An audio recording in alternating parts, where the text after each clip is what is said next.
Siema, my jesteśmy Kid Parkour Gniezno, a to jest pierwszy odcinek. Oglądajcie do końca, bo będzie coś ciekawego.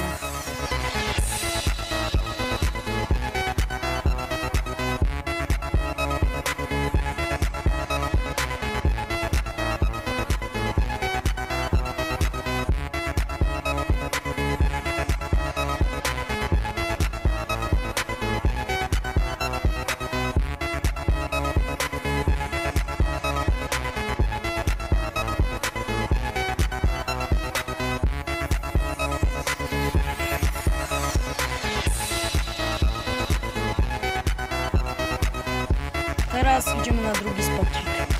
Jesteśmy już na drugim spocie, więc no.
To już jest na wszystko. Za 3 dni kolejny odcinek. Nara.